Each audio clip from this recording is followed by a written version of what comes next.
आज Doubtnut app download करें। Doubtnut पर अपने सभी गणित, रसायन विज्ञान, भौतिक विज्ञान और जीव विज्ञान के डाउट्स का करो सफाया। बस प्रश्न की फोटो खींचो, एक ही प्रश्न को क्रॉप करो और तुरंत वीडियो सोल्यूशन पाओ। अभी डाउनलोड करें। हेलो दोस्तों, इस प्रश्न में दिया है न्यूनतम विचलन कोण का क्या अर्थ है। चित्र बनाकर बताइए कि विचलन कोण आपतन कोण पर किस प्रकार निर्भर करता है। वह शर्त बताइए जिसके अंतर्गत विचलन कोण न्यूनतम होता है। आप इस चित्र में देख रहे हैं एक प्रिज्म को, जो यहाँ प्रिज्म में जो पहले किरण आती है वह वायु से इस सघन माध्यम में, अर्थात जो प्रिज्म है उसका कुछ अपवर्तनांक होता है, इसका यहाँ एक सघन माध्यम होता है।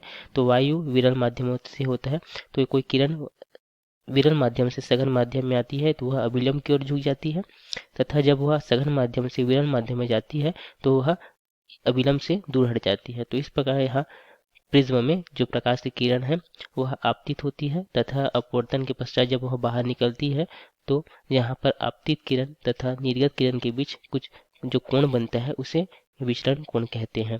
और जब इस आपतित किरण तथा निर्गत किरण के बीच जो यह कोण बनता है वह सबसे कम हो तो वह न्यूनतम विचलन कोण कहलाता है। आप इस चित्र में देख रहे हैं जो यह ग्राफ बना है वह आपतन कोण तथा विचलन कोण के मध्य बना हुआ है। यहाँ जब कोई प्रकाश किरण हम आपतित कराते हैं तो इसमें पहले देख लेते हैं जो यहाँ पे अभिलंब, ये कोई अभिलंब है n, तथा जो यह आपतित किरण है p, जो अभिलंब के साथ जो कोण बनाती है उसे आपतन कोण कहते हैं, तथा जो यह अभिलंब के साथ जब यह अपवर्तित हो जाती है तो इसे बोलते हैं अपवर्तन कोण। यह पहला पृष्ठ के लिए हुआ, वैसे ही दूसरे पृष्ठ के लिए भी होगा।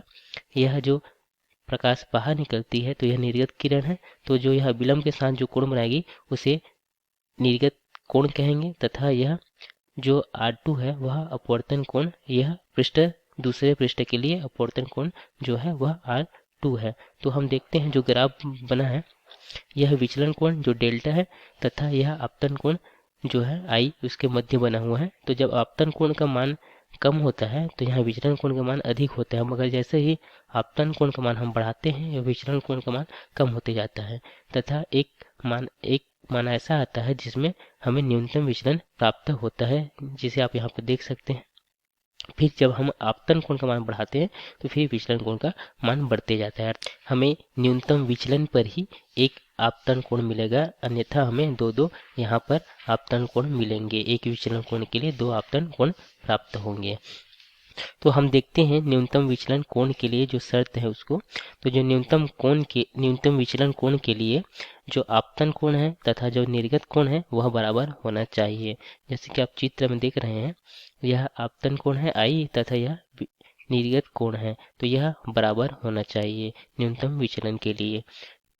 तथा जो आपतित किरण है तथा जो निर्गत किरण है वह जो ये पृष्ठ से समान रूप से झुके होना चाहिए, अर्थात समान कोण पर झुके होना चाहिए। इस प्रकार हमने देखा कि इस प्रश्न में पूछा गया था न्यूनतम विचलन कोण क्या अर्थ है। हमने चित्र बनाकर देखा तथा विचलन कोण तथा आपतन कोण किस प्रकार निर्भर करता है वह शर्त देखा हमने कि जिसमें विचलन कोण न्यूनतम होता है। तो यहाँ हमने देखा जो न्यूनतम विचलन कोण होगा वह आपतन कोण और जो निर्गत कोण है बराबर होने पर हमें यहाँ पे न्यूनतम विचलन कोण प्राप्त होगा। धन्यवाद। कक्षा 6 से 12वीं से लेकर नीट, IIT, JEE वो एडवांस के लेवल तक 1 करोड़ से ज्यादा छात्रों का भरोसा। आज ही डाउनलोड करें डाउटनेट ऐप या व्हाट्सएप करें अपने सारे डाउट्स 8400 400 400 पर।